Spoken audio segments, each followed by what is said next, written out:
The champagne flute trembled in my grip, tiny ripples distorting the golden bubbles as I stood frozen against the marble pillar. The ballroom of the Rothmore Hotel stretched before me like a gilded cage, crystal chandeliers dripping light onto silk gowns and tailored tuxedos, the murmur of wealth and power creating a soundtrack I'd never belonged to.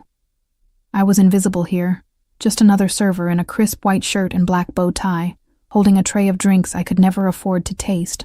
The air smelled of expensive perfume and older money, with undertones of orchids from the elaborate centerpieces. My feet ached in the cheap heels I'd bought at a discount store, 2 sizes too small because they were all I could afford after paying this month's rent on my studio apartment.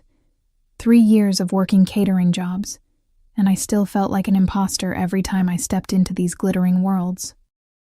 "Emma, table 7 needs refills," Susan hissed as she breezed past, her tray perfectly balanced. She'd been doing this for a decade and moved through the crowd like she belonged. I nodded, weaving between clusters of guests, keeping my eyes down, staying invisible. That was the trick. Be present but unseen, useful but forgettable. I was halfway across the ballroom when I saw him. Marcus stood near the bar, his hand possessively wrapped around a redhead's waist, his laugh carrying over the classical music. My ex-boyfriend, the man who'd drained my savings account, stolen my grandmother's ring, and disappeared 6 months ago, leaving me with nothing but debt and a restraining order that apparently meant nothing. Ice flooded my veins, the tray wobbled. His eyes found mine across the room, and his smile sharpened into something predatory. He whispered something to the redhead, his gaze never leaving me. She laughed, touching his chest in a gesture so familiar it made my stomach turn.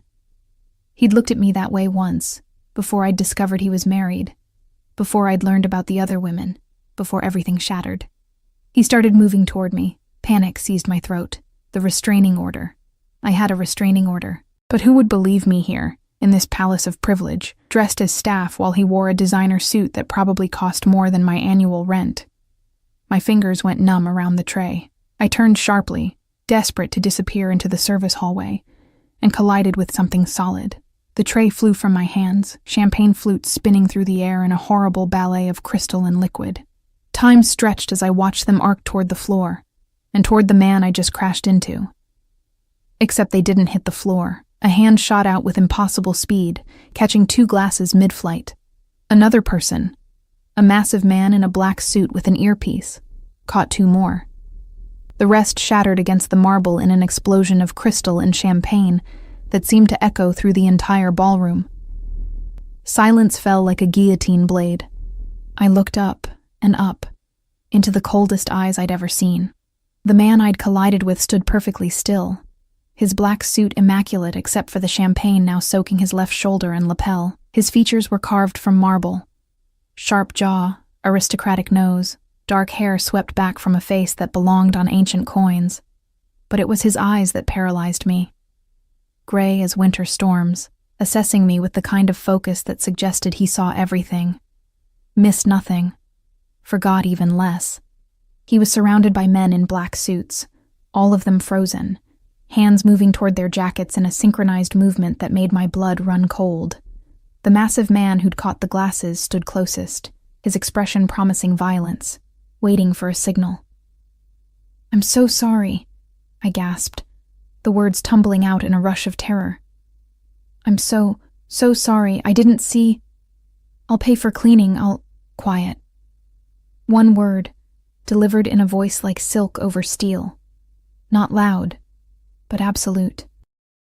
Everyone in the immediate vicinity had stopped moving, stopped talking, stopped breathing. The air pressure in the room seemed to change. Somewhere behind me, I heard Marcus's footsteps stop. The man tilted his head slightly, studying me with an intensity that made me feel stripped bare. His suit was bespoke, I realized dimly, the kind of tailoring that cost more than a car. A platinum watch gleamed at his wrist, catching the chandelier light. He smelled of cedar and something darker, something that whispered of danger and expensive tastes. "What's your name?" he asked, his accent placing him from somewhere in the city's old money districts, educated in private schools I'd only seen in movies.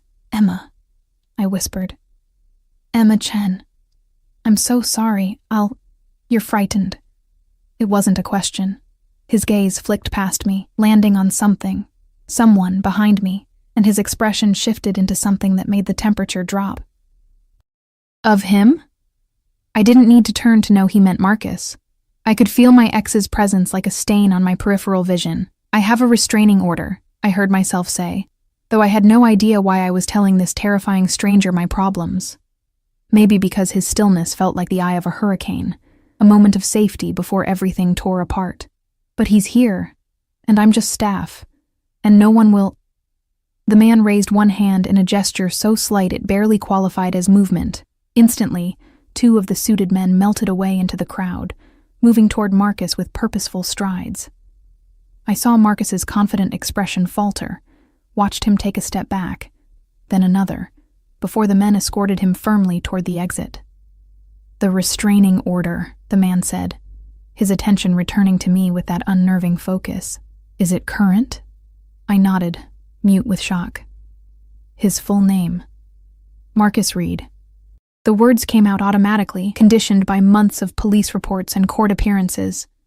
The man who still held the champagne glasses, impossibly they hadn't spilled, handed them to another suited figure who appeared at his elbow. He reached into his jacket and I tensed, but he only extracted a phone, sleek and black. He typed something with his thumb, one-handed, never looking away from me.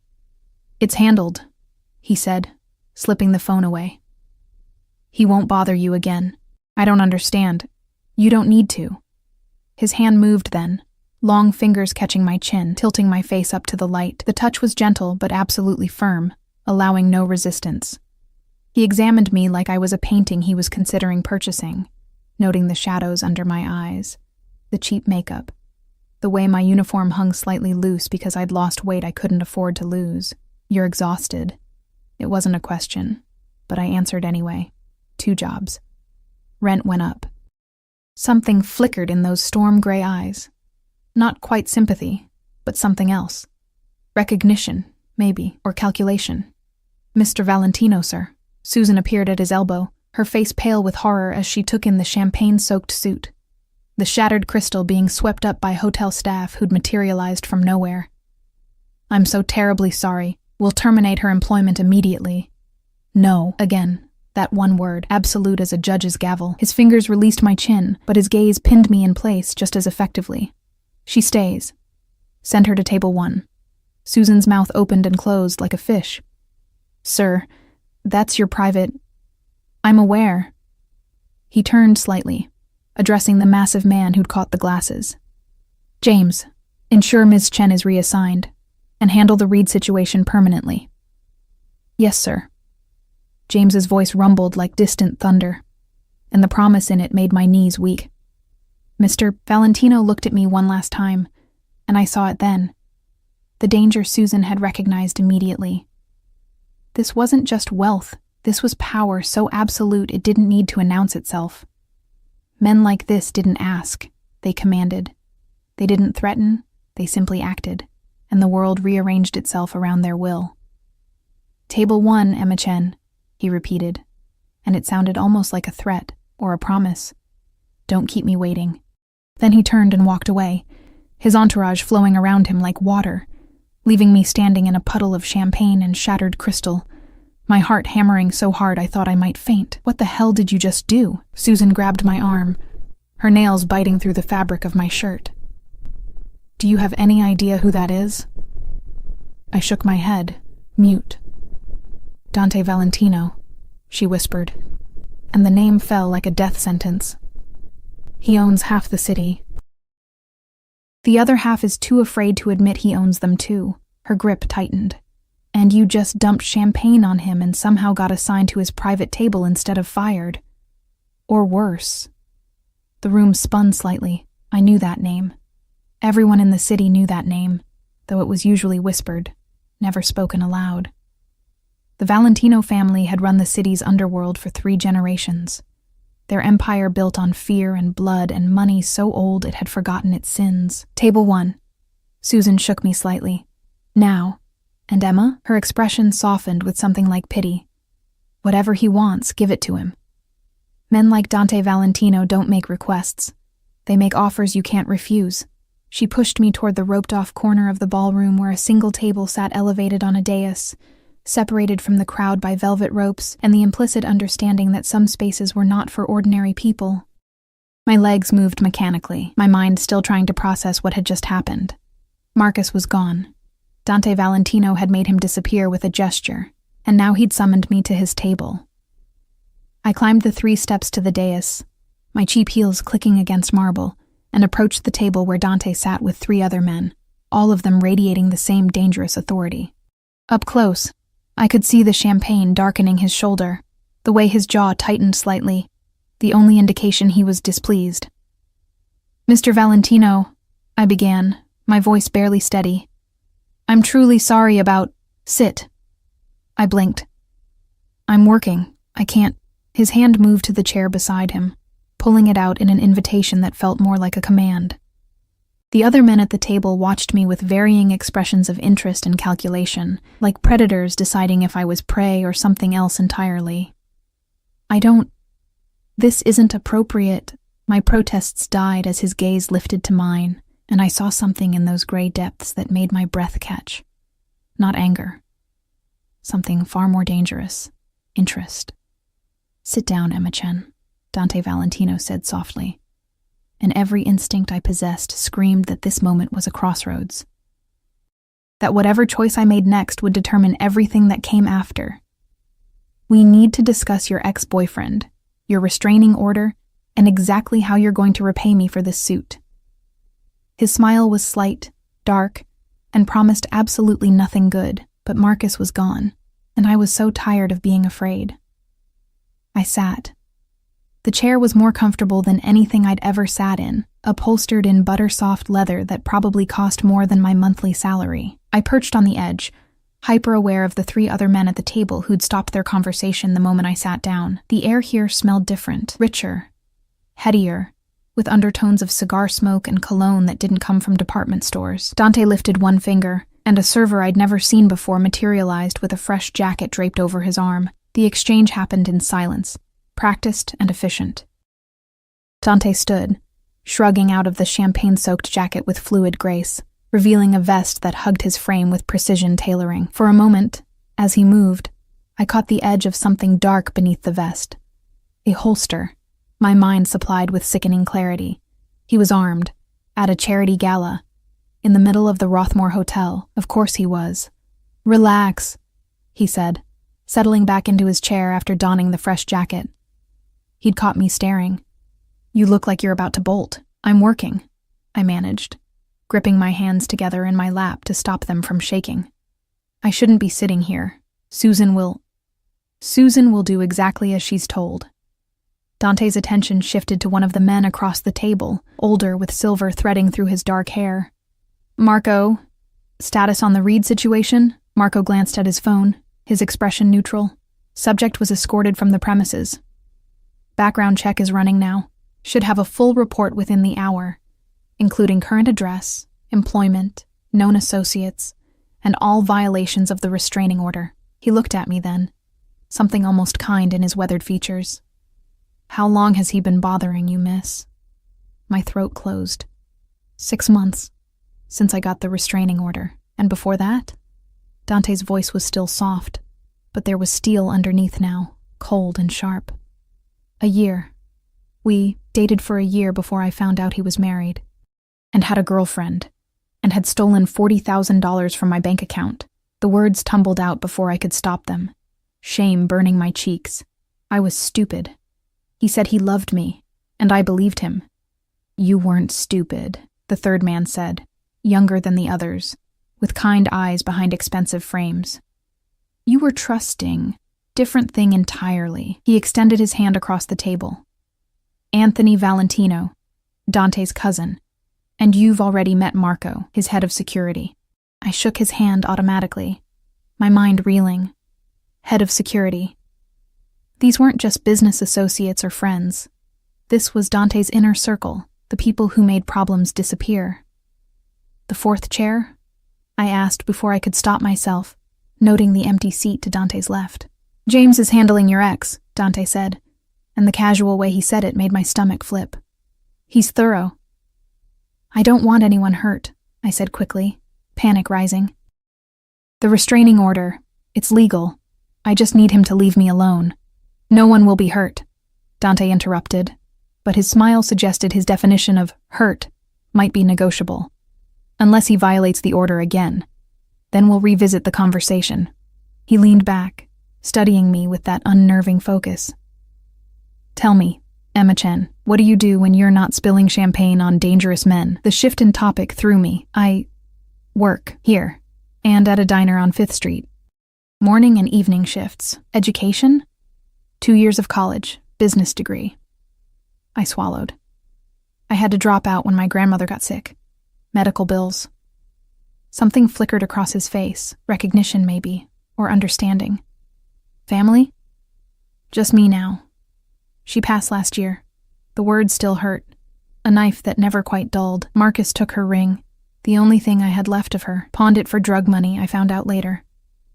The temperature at the table dropped. Anthony's expression hardened. Marco's jaw tightened. And Dante went very, very still in a way that reminded me of predators before they struck. Describe the ring, he said quietly.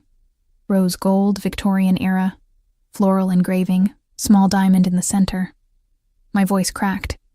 It was appraised at $8,000, but the pawnshop gave him $300. By the time I found out, someone had already bought it. Dante pulled out his phone again, typed something with swift efficiency. We'll find it. You can't. It's been 6 months. I can and I will. He slipped the phone away, his gaze returning to me. Consider it part of your repayment for the suit. I stared at him. Your suit can't cost $8,000. His smile was dark, amused. Try 12. But I'm willing to negotiate terms. He gestured to a server, who immediately appeared with a crystal glass of what looked like whiskey. Dante took a sip, never breaking eye contact. You interest me, Emma-chan. Warning bells clanged in my head. I should get back to work. You're working now. His hand moved, casual but deliberate, to rest on the table between us, not touching me, but close enough that I could feel the heat of him. I have a proposition for you. I stumbled over the words, heat flooding my face. Not that kind of proposition. His amusement deepened, though I appreciate the blush. No, I'm talking about employment. I need someone I can trust in my household. Someone with no connections to my world, no loyalties to anyone but themselves. Someone invisible. I'm a server, I said weakly. I don't know anything about. You're quick on your feet, observant, and you've survived a year with a manipulative con artist without completely falling apart. Those are valuable skills. He leaned forward slightly, and the scent of him, cedar and danger, wrapped around me. I'm offering you a position as my personal assistant. Salary of $150,000 a year, housing included, full benefits, and complete protection from anyone who might wish you harm. The number hit me like a physical blow. $150,000. That was more than I'd make in 5 years at both my current jobs combined. Why? I whispered. You don't know me. I know enough. His gaze held mine, intense and unwavering. You're alone, vulnerable and desperate. That makes you honest in a way most people in my world aren't. You won't spy for my enemies because you don't have any connections to them. You won't steal because you've been stolen from and know how it feels. And you're terrified of me, which means you'll be careful. I should be terrified of you, I said, surprising myself with my boldness. Everyone else is. Smart girl. His approval felt dangerous, like praise from a teacher who might also be planning your execution. So, what's your answer? I looked around the ballroom, at the servers weaving through the crowd with practiced invisibility, at the guests dripping in wealth they'd been born into, at Susan watching me from across the room with an expression of horror and envy mixed together. I thought about my studio apartment with its broken heater, the collection notices piling up on my counter, the way I'd been rationing food to make rent. I thought about Marcus's smile as he'd moved toward me, the promise of more harassment, more fear, more of this grinding poverty that made me invisible to everyone who mattered. And I thought about the way Dante had made Marcus disappear with a gesture. I need to give notice at my jobs, I heard myself say. Already handled. You're done as of tonight. At my expression, he added, I texted your managers while you were talking. Gave them very generous severance payments for the inconvenience. Of course he had. Men like Dante Valentino didn't wait for permission. When do I start? The words felt like jumping off a cliff. But what was the alternative? Falling had always been inevitable. At least this way, someone might catch me. Tonight. He stood, and instantly Marco and Anthony rose with him, a choreographed movement that spoke of years of practice. James will drive you home to collect your belongings. You'll stay in the guest house on my estate until we determine the full extent of Reed's activities and ensure your safety. I can't just... Tonight? I floundered, trying to think of obligations, reasons to resist, but there was nothing. No family, no friends I'd kept after Marcus had isolated me, no life worth protecting. You can, and you will. Dante's hand extended toward me, an invitation to stand, to step into his world. Unless you'd prefer to go back to your apartment, where Marcus knows the address, and hope the restraining order protects you.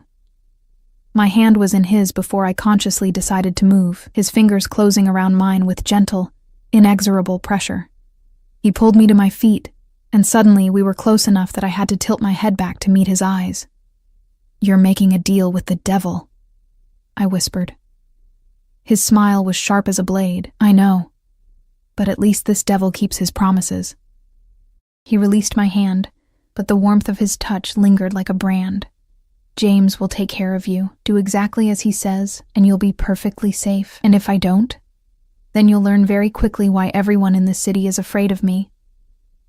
He said it pleasantly, like discussing the weather, and somehow that made it more terrifying. But you're a smart girl, Emma. You'll learn fast. He turned to leave, Marco and Anthony falling into formation around him, and I stood frozen on the dais, watching my life pivot on an axis I hadn't known existed until an hour ago. Ms. Chen? A rumbling voice made me turn. James stood at the bottom of the steps, massive and intimidating, but his expression was almost gentle. We should go. The boss doesn't like to be kept waiting, and we need to get you somewhere secure before Reed realizes what's happened. What did happen? I descended the steps on shaking legs. What did you do to Marcus? Had a conversation. Made our position clear. James's smile was terrifying. He's been encouraged to leave the city, permanently. If he's smart, he'll take the encouragement. And if he's not smart, then I'll have another conversation with him. Won't be as pleasant. He gestured toward a side exit, his hand hovering near my elbow without touching, protective but not controlling. This way. The car's waiting. I followed him through the service corridors, past shocked staff members who stared at me like I'd grown a second head, out into the cool night air of the loading dock. A black SUV waited, windows tinted so dark they looked like holes in reality. Another man in a suit opened the rear door, and I glimpsed leather interior, soft lighting, luxury that belonged in a different world. I don't understand, I said, pausing at the door. Why is he doing this? Really? James studied me for a long moment, his expression thoughtful. The boss lost his sister 2 years ago. Domestic situation that went bad. Her husband was abusive, controlling. By the time we found out, it was too late. His jaw tightened. He doesn't like seeing women in danger. Brings out his protective instincts, sometimes too protective, if you know what I mean. Understanding crashed over me like cold water. He sees her when he looks at me, maybe. Or maybe he just sees someone who needs help and has the power to give it. James gestured to the SUV. Either way, you're safer with him than without him. That's not a threat, Ms. Chen. That's just reality in this city. I climbed into the SUV, sinking into leather seats that probably cost more than my entire apartment's furniture combined. The door closed with a solid thunk that spoke of armoring, of protection, of a barrier between me and the rest of the world. Through the tinted window, I watched the Rothmore Hotel recede as James pulled into traffic, handling the massive vehicle with practiced ease. Somewhere in that building, Dante Valentino was continuing his evening, making deals and issuing orders, reshaping reality with quiet words and subtle gestures, and I was in his orbit now, caught in his gravity, falling toward something I couldn't name. My phone buzzed in my pocket, a text from an unknown number. Your ring has been located. I'll have it for you by morning. Sleep well, Emma. D. I stared at the message, my heart hammering. He'd found it. In less than an hour, he'd found my grandmother's ring, the one piece of her I thought I'd lost forever. Another text followed. Welcome to my world. Try not to spill anything else on me. Despite everything, the fear, the uncertainty, the knowledge that I'd just bound myself to one of the most dangerous men in the city, I found myself smiling. Then the smile faded as reality set in.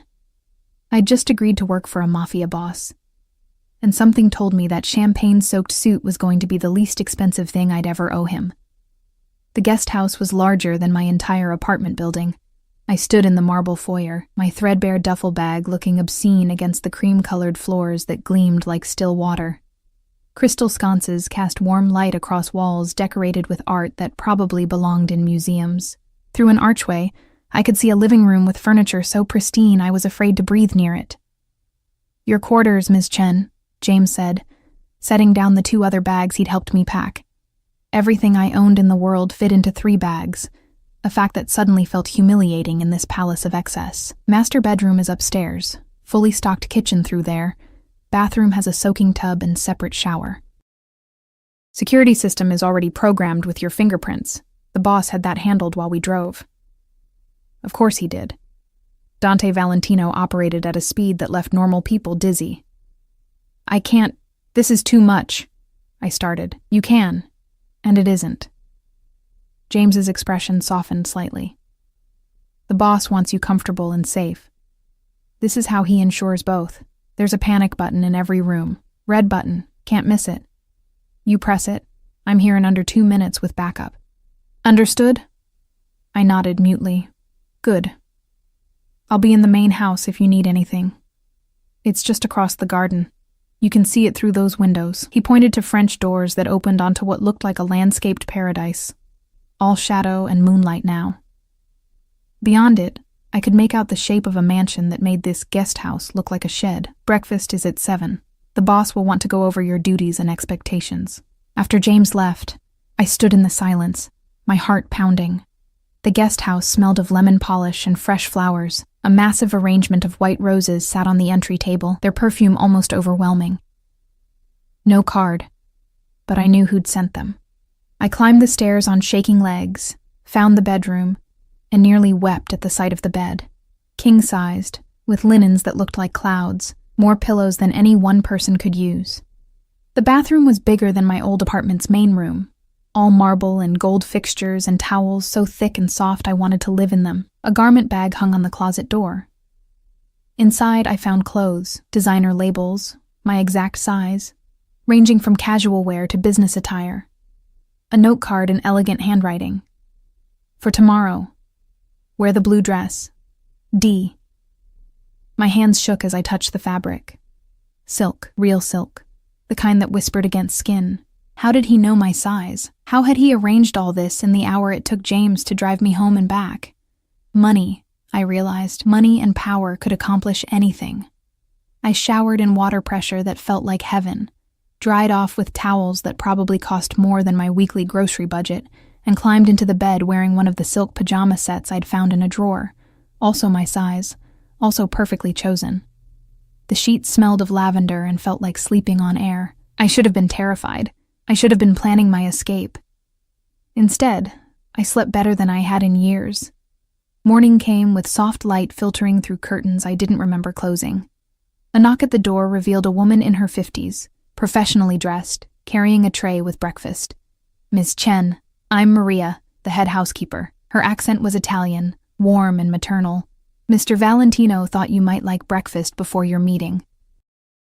He's a thoughtful man, no matter what people say. The tray held fresh fruit, pastries that smelled like Paris, and coffee that tasted like liquid gold. I ate at the small table by the window, watching gardeners work in the early light, shaping hedges into geometric perfection. The blue dress fit like it was made for me. Probably was, knowing Dante. It hugged my curves without being inappropriate, fell to just above my knees, and made me look like someone who belonged in this world. The shoes were comfortable despite their height, and somehow there was even jewelry, simple but elegant, a gold necklace and matching earrings.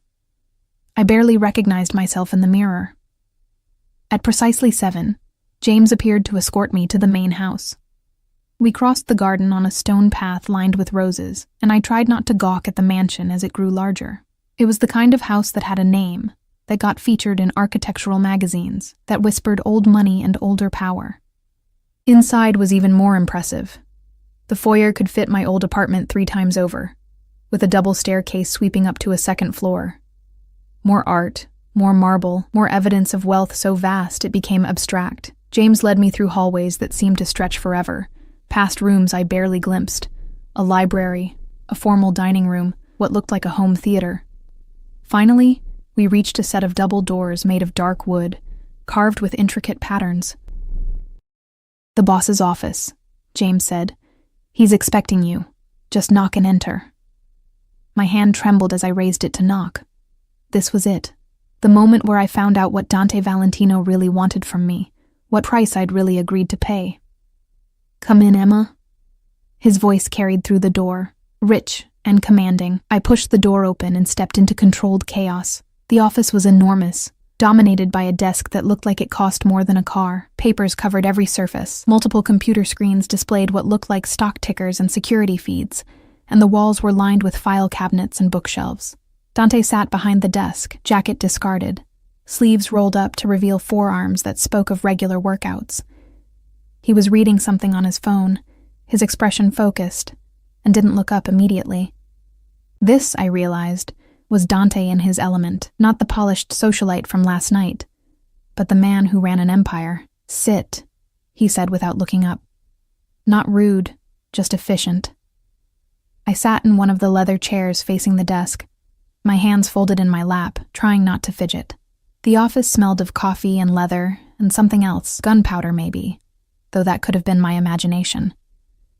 He set down his phone and finally looked at me, and something flickered in his gray eyes. Approval, maybe. "The dress suits you. Thank you. For everything. The clothes, the guest house, Don't thank me yet. You haven't heard what I need from you." He stood, moving to a sideboard where a coffee service waited. "Coffee?" "And yes, that's an order, not a question. You look like you need it." He poured 2 cups with practiced ease, added cream to mine without asking. How did he know? And returned, setting my cup in front of me before settling back into his chair. The casual domesticity of it was jarring, coming from a man who'd made my ex-boyfriend disappear with a gesture. "Your duties," he began, "all business now. You'll manage my personal schedule, handle correspondence that doesn't require Marco's security clearance, and act as my companion at social events that need a softer presence." Companion? The word felt loaded with implications. "Not like that.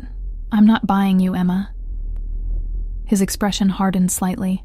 "I need someone at my side who doesn't have ties to my world, who can move through social circles without triggering suspicion. Someone who looks harmless, normal, approachable. You'll attend galas, charity events, business dinners. You'll smile, make small talk, and report anything unusual you observe. You want me to spy for you. I want you to be my eyes and ears in places where my reputation precedes me. There's a difference." He sipped his coffee, studying me over the rim. "You'll also live here, in the guest house. Non-negotiable. I need you close, and you need the protection my home provides." "From Marcus? From everyone." His expression turned grim. "The moment you stepped into my world, you became a potential target. My enemies will see you as leverage, a weakness they can exploit. Living here keeps you safe and makes it clear you're under my protection." The weight of that settled over me like a heavy blanket. I didn't ask for this. "No, you asked to escape your ex-boyfriend. I provided that. This is the price." He set down his cup, his gaze intense. "I'm not a good man, Emma. Don't make the mistake of thinking I am. But I keep my people safe, and as of last night, you're my people. That means something." Before I could respond, his phone buzzed. He glanced at it, and satisfaction flickered across his face. "Your ring." He pulled open a drawer and extracted a small velvet box, sliding it across the desk. My hands shook as I opened it. There, nestled in silk, was my grandmother's ring, rose gold gleaming, the tiny diamond catching the light. I'd thought I'd never see it again, thought it was lost forever in the city's pawnshop underground. How? I whispered, tears burning my eyes. I made it clear to every pawnshop, jeweler, and fence in the city that I wanted this ring, and that anyone who helped find it would be rewarded. Anyone who'd had it and didn't come forward would be less fortunate. His smile was sharp. It was located in a private collection by midnight. The collector was happy to return it when I explained the situation. I slipped the ring onto my finger. It still fit perfectly, and felt something break loose in my chest. You didn't have to do this. I did, actually. You're mine to protect now, and that means returning what was stolen from you. He stood, moving around the desk to stand in front of me. Up close, I could see the fine lines at the corners of his eyes, the shadow of stubble along his jaw, the way his collar was slightly loosened, small imperfections that made him feel more real, more dangerous. Say it, he commanded softly. Say what? That you understand what you've agreed to. That you know there's no going back from this. His hand moved to cup my chin, tilting my face up the way he had last night, and I felt the same electric shock of contact. Once you're mine, Emma, you stay mine. I don't share, and I don't let go easily. The possessiveness in his voice should have terrified me. Instead, something dark and long buried stirred in my chest. Relief, maybe, at being claimed, at mattering to someone powerful enough to make the world bend. I understand, I whispered. Good girl. The praise went straight to somewhere low in my belly, warming me in ways I didn't want to examine. He released my chin, stepping back. All business again. Maria will show you to your office. It's connected to mine through that door. You'll find everything you need there. This afternoon, we have a meeting with the Castellano family. You'll attend as my companion. The Castellano family? His smile turned predatory. One of my business rivals. They've been encroaching on territory that belongs to me. This meeting will make our respective positions clear. He moved back to his desk, already shifting focus to whatever came next. Wear the black dress. And Emma? He looked up, pinning me with those storm gray eyes. Stay close to me during the meeting.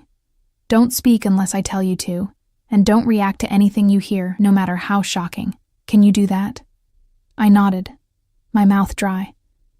We'll see. His attention returned to his papers, a dismissal. Maria's waiting in the hall, and Emma. Welcome to the family business. I left his office on shaking legs, my grandmother's ring heavy on my finger, the weight of his words even heavier on my soul. Maria appeared instantly, warm and grandmotherly, chattering about schedules and meal preferences as she led me to my new office. It was beautiful, a smaller version of Dante's, with a view of the gardens and all the technology I could need. But all I could think about was the way he'd said mine, the possessive promise in it, the dark heat in his eyes. I'd escaped one controlling man and walked straight into the arms of another. Except Marcus had wanted to own me out of weakness, to feel powerful by diminishing me. Dante's possession felt different, fierce and protective, like a dragon guarding treasure. I just hoped I didn't get burned. The Castellano meeting took place in a private room at an Italian restaurant that looked innocuous from the outside, but radiated danger once you stepped inside.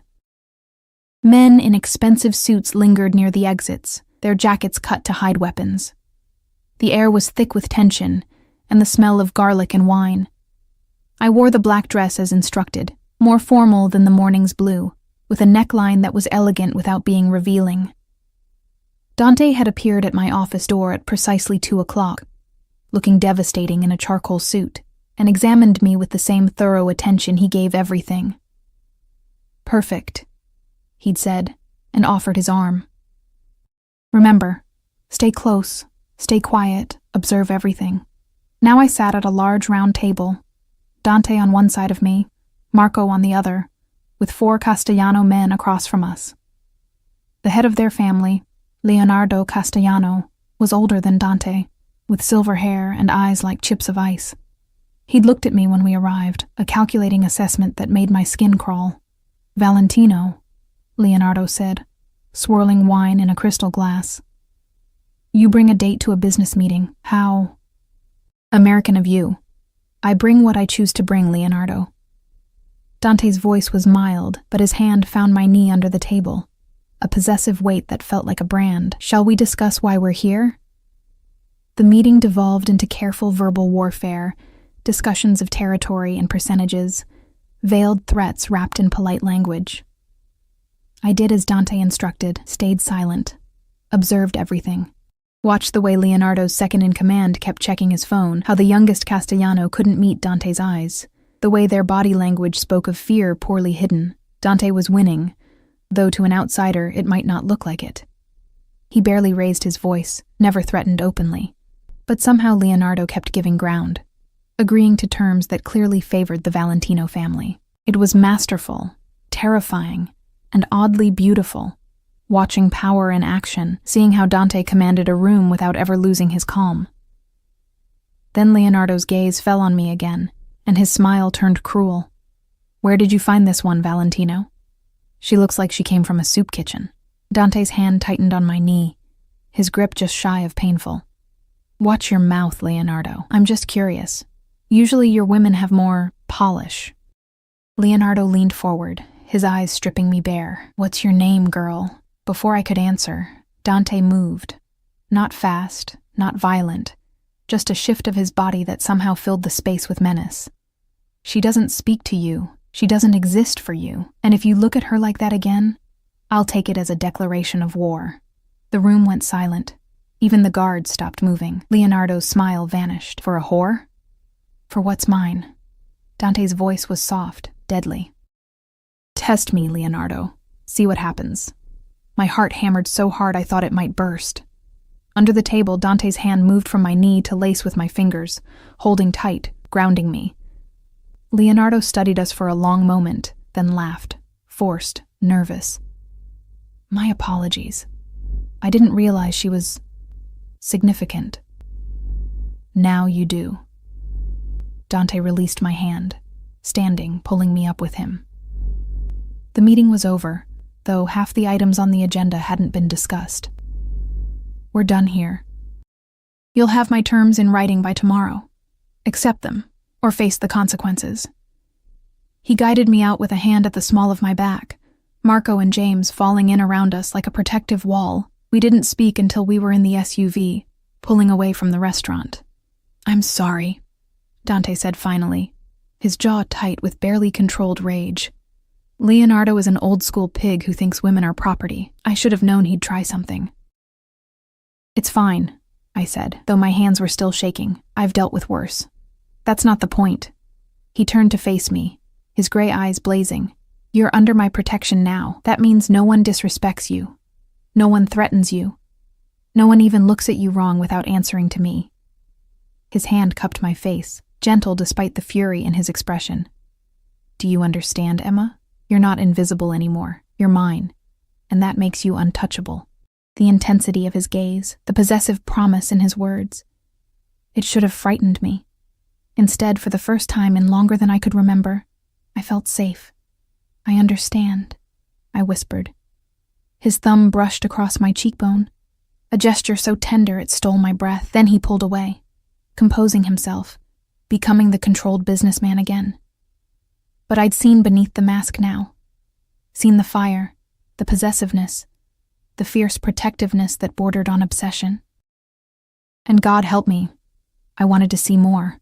3 weeks passed in a blur of luxury and lessons in survival. I learned that Dante rose at 5 every morning, already on his phone before the sun crested the horizon. I learned that he took his coffee black, hated inefficiency, and could silence a room with a single look. I learned the names of his enemies, his allies, and the vast gray area in between where most of the city's power players resided. I learned that Marco had a daughter in college studying art history, that James coached Little League on weekends, that Anthony was engaged to a kindergarten teacher who had no idea what the Valentino family really did. I learned that monsters could be human, that dangerous men could be kind, and that the world was far more complicated than I'd ever imagined. And I learned that Dante Valentino was as obsessed with control as he was with protecting what he considered his. "You're not eating enough," he said one morning, appearing in the guest house kitchen where I was forcing down toast before our scheduled meeting with city officials. He'd started doing this, showing up unannounced, checking on me, invading my space with casual authority. Maria says you barely touched dinner last night. I wasn't hungry. I set down the toast, uncomfortable with his scrutiny. And doesn't Maria have better things to do than report on my eating habits? She worries. So do I. He moved closer, backing me against the counter with the same predatory grace he brought to business meetings. This close, I could see the gold flecks in his gray eyes, smell the cedar and danger that clung to him. You've lost weight since you came here. That stops now. You can't order me to eat, can't I? His hand came up to cup my face, thumb tracing my cheekbone with devastating gentleness. You're too thin, Emma. It makes you look fragile, and I don't like fragile things in my world. They break too easily. Maybe I am fragile. The words came out sharper than intended. Maybe that's why I'm here, because I needed someone stronger to save me. Something dark flickered in his expression.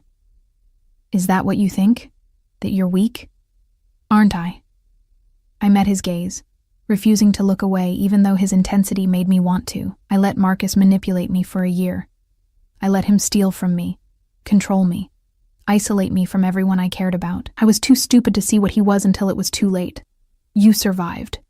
His other hand came up, framing my face between his palms, holding me captive. You escaped, got a restraining order, rebuilt your life from nothing. You didn't break, Emma. You bent, and then you came back stronger. That's not weakness. That's steel wrapped in silk. The praise shouldn't have affected me so deeply, but it did. Something in my chest loosened, warmth spreading through places that had been cold for so long. Dante, I started, but the words died as his phone rang. He pulled away with a curse, answering with a curt what? His expression darkened as he listened. When? How many? No, don't move until I get there. 20 minutes. He ended the call, his mask of control cracking to reveal fury underneath. I have to go. Emergency at the docks. Is everything fine? It will be fine. But his jaw was tight, his movements sharp as he headed for the door. He paused at the threshold, looking back. Stay here. James is outside. Don't leave the property without him, understood? Dante, what's wrong? Just stay here, Emma, please. The please caught me off guard. He so rarely asked instead of commanded, promise me. I promise. He nodded once and disappeared, leaving me alone with half-eaten toast and the lingering warmth of his touch on my face. The afternoon stretched endlessly. I tried to work, reviewing correspondence and managing his calendar, but my mind kept drifting to his expression. The barely controlled rage that suggested something serious had happened. James stood guard outside, silent and immovable as a mountain, refusing to answer my questions about what was happening at the docks. Around 4, my phone buzzed. Unknown number, but the message made my blood freeze. Miss me, Emma? We need to talk. Meet me at Roselli's Cafe on 5th in 1 hour. Come alone, or I'll make things difficult for your new boyfriend. M. Marcus. My hands shook as I read the message again. He wasn't supposed to be in the city. James had said he'd been encouraged to leave. But here he was, threatening me, threatening Dante. I should tell James, should show him the message, let Dante's people handle it, but the message said to come alone.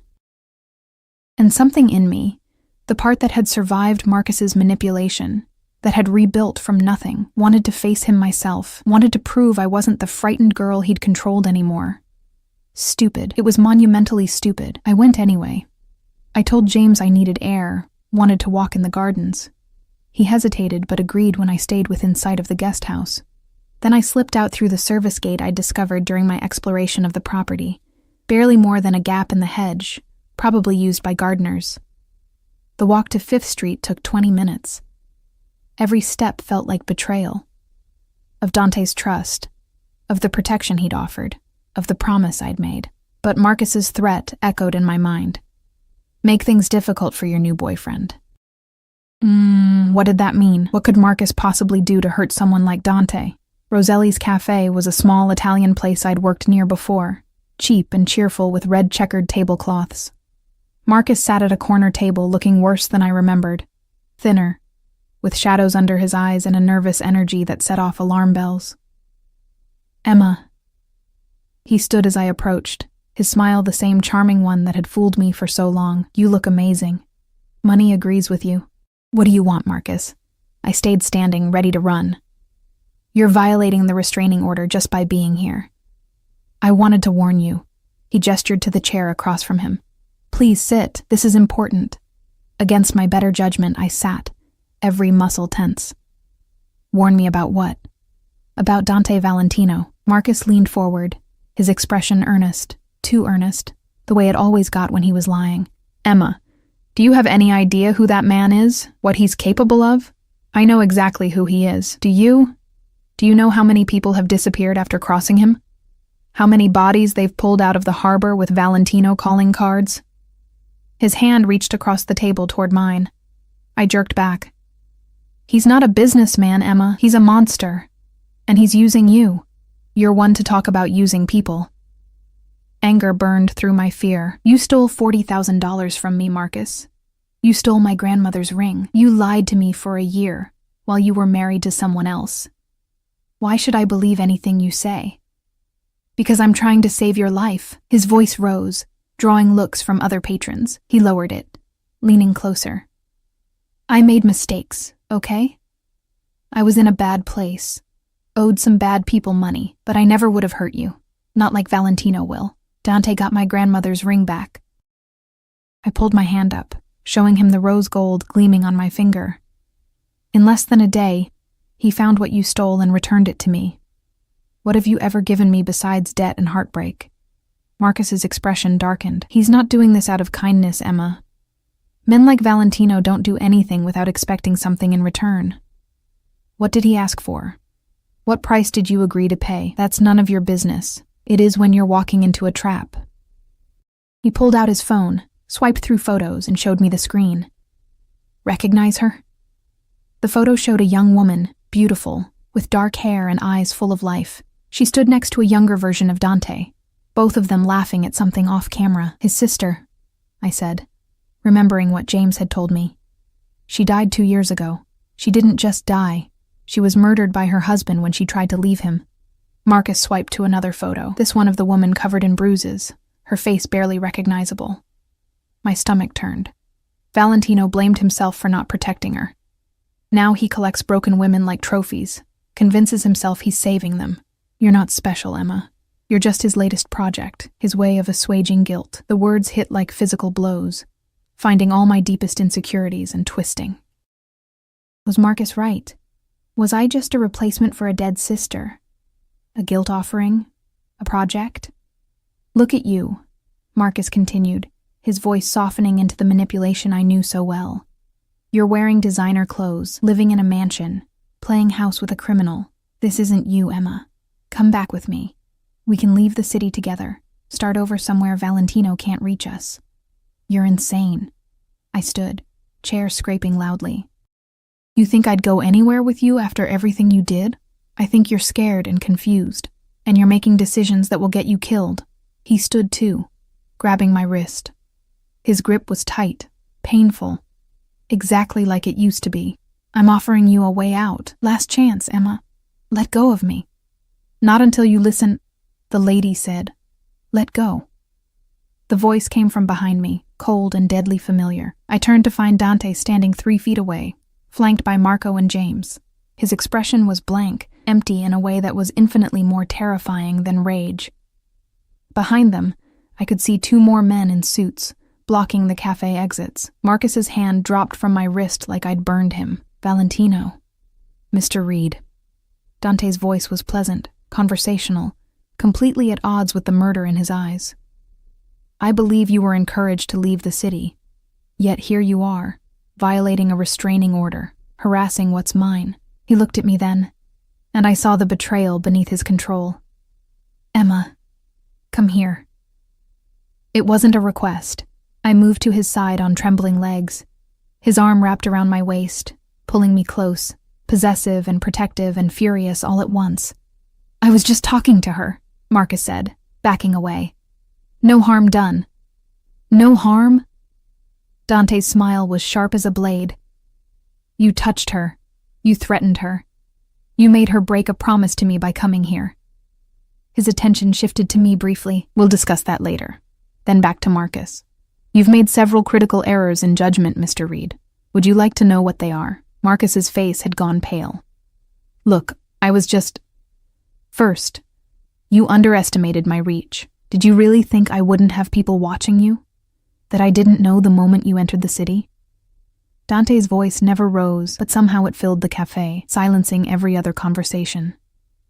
Second, you underestimated what she means to me.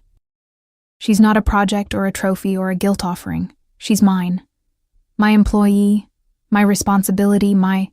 He paused, something flickering in his expression. Mine. And I protect what's mine with extreme prejudice. I didn't mean any disrespect. Third, and most critically, you touched her.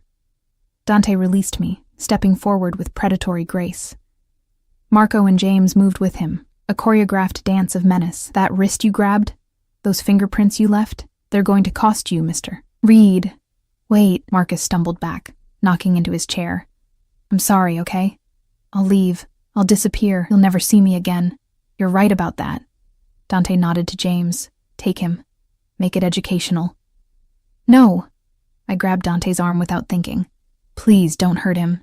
He's not worth it. Dante looked down at where my hand clutched his sleeve, then at my face, his expression unreadable. He threatened you. He violated the restraining order. He put his hands on you. Each statement was delivered with careful precision. And you broke your promise to me, put yourself in danger, to meet with him. Why? He said he'd make things difficult for you if I didn't come alone. The words tumbled out. I didn't want him to hurt you. Dante's laugh was short, sharp, lacking any humor. Hurt me? Emma, he's a small-time con artist with delusions of relevance. He couldn't hurt me if I stood still and gave him a free shot. His hand came up to cut my face, the gesture gentle despite his anger. But he could hurt you, and you walked into his trap anyway, alone without protection, because you thought you could handle it yourself. I'm sorry. Not yet. You're not. He released me, turning to James. Take Reed to the warehouse. Standard treatment for restraining order violations. And James, make sure he understands that if he ever comes within 100 miles of this city again, next time won't be educational. James hauled Marcus toward the exit, the con artist's protests fading as they disappeared into a black SUV outside. The cafe's other patrons had suddenly found their meals fascinating, everyone carefully not watching the scene unfolding. Dante took my arm, not roughly but with unmistakable authority, and guided me out to his own vehicle. We drove in silence, the tension so thick I could barely breathe. Marco sat in the front with the driver, occasionally glancing back with an expression that might have been sympathy. When we reached the estate, Dante didn't take me to the guest house. Instead, he led me into the main house, through hallways I'd never seen, to a room that could only be his private study. Darker than his office, more personal, with leather furniture and shelves of first editions and a massive desk that suggested this was where he did his real work. He closed the door with deliberate care, then turned to face me. Explain, he said quietly. The silence stretched between us like a chasm. Dante stood with his back to the door, hands in his pockets, his expression carefully neutral, which was somehow worse than anger. In the low lamplight of his study, he looked less like the polished businessman and more like what he truly was, a predator deciding whether I was prey or something else entirely. I thought I could handle it, I said finally, my voice small. Marcus said he'd make things difficult for you if I didn't come alone. I thought I could make him leave, convince him to go away without involving you. So you broke your promise, left the safety of my home, and walked into an obvious trap. His voice was too calm, too controlled. Do you have any idea what could have happened? What he could have done to you? He's just Marcus. He's a desperate man with nothing to lose who knows you're connected to me. Dante moved then, closing the distance between us with 3 long strides. His hands gripped my shoulders, not painful, but firm enough that I couldn't pull away. Do you know what people would pay for leverage over me? What my enemies would do to someone I've publicly claimed as mine? I didn't think. No, you didn't. You thought you were still invisible. Still that girl who had to solve her own problems because no one else would help. His grip tightened fractionally. But you're not her anymore, Emma. You're mine now. And that means you don't get to throw yourself into danger because you're afraid of being a burden. It means you trust me to handle threats. It means you keep your promises. Tears burned my eyes. Marcus showed me pictures of your sister. He said I was just a replacement, a project to assuage your guilt. He said you collect broken women and convince yourself you're saving them. Something flickered across Dante's face. Pain, quickly masked. His hands dropped from my shoulders, and you believed him. I don't know what to believe. The tears spilled over, hot and angry. Why did you really bring me here, Dante? Was it just about protection? Or was Marcus right? Am I just a stand-in for someone you couldn't save? He turned away, moving to the window that overlooked his estate. For a long moment he said nothing, his profile carved from shadow and lamplight. When he finally spoke, his voice was rough, stripped of its usual control. My sister, Isabella, was 19 when she married Carlo Russo. I warned her he was dangerous, that the Russo family couldn't be trusted. She thought I was being overprotective, controlling. We fought about it, said things we couldn't take back. He paused, his jaw working. She cut me out of her life for almost a year. By the time she reached out, by the time she admitted I'd been right, it was too late. Carlo had isolated her, broken her down piece by piece. When she tried to leave, he killed her rather than let her go. My hand went to my mouth, horror washing through me. I got there 10 minutes too late. His reflection in the window showed no emotion, but his hands were fisted at his sides. 10 minutes. If I'd driven faster, if I'd known sooner, if I'd been less proud and checked on her anyway. She died because I failed to protect her. Dante? So yes, he continued, cutting me off. When I saw you in that ballroom, terrified of a man who'd hurt you, who'd stolen from you, who wouldn't let you go, yes, I saw Isabella. I saw a chance to do what I couldn't do for her. He turned then, and the raw pain in his eyes stole my breath. But you're not a replacement, Emma. You're not a project or a trophy or a way to assuage guilt. He stopped, something shifting in his expression, and suddenly he was moving toward me again, closing the distance with purpose. His hands framed my face, tilting it up to meet his burning gaze. You're you, he said roughly. Stubborn and brave and too smart for your own good. You challenge me, question me, refuse to be cowed even when you should be terrified.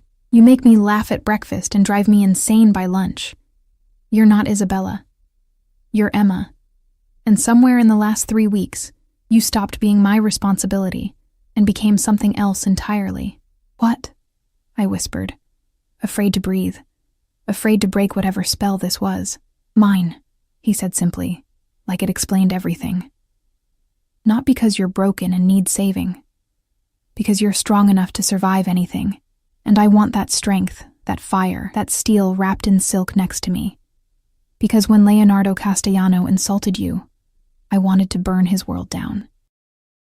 Because when I saw you with Marcus, touching him, letting him put his hands on you, his grip tightened. Not quite painful, but possessive beyond reason. I wanted to kill him, Dante continued, his voice dropping to something dark and dangerous. Not for violating the restraining order, not for threatening you, but for daring to touch what's mine. Do you understand what that means, Emma? How far past professional this has gone? My heart hammered against my ribs. You're my employer. It's not appropriate. Fuck, appropriate. The curse shocked me. I'd never heard him lose control like this.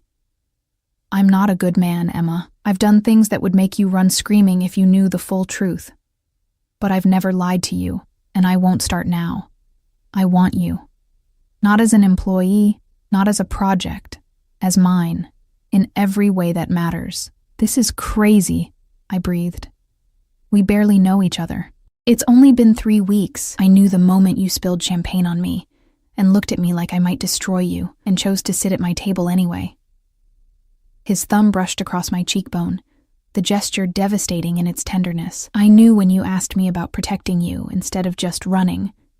I knew when you wore my grandmother's ring like armor and walked into that meeting with the Castellanos without flinching. And I definitely knew when you broke your promise and went to meet Marcus, not to save yourself, but to protect me.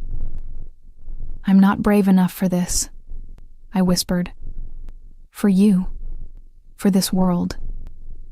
You're brave enough to survive Marcus, to rebuild from nothing, to stand in front of me right now and tell me the truth instead of what I want to hear.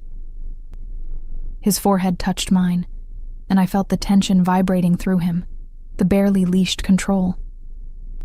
I'm asking you, Emma Chen.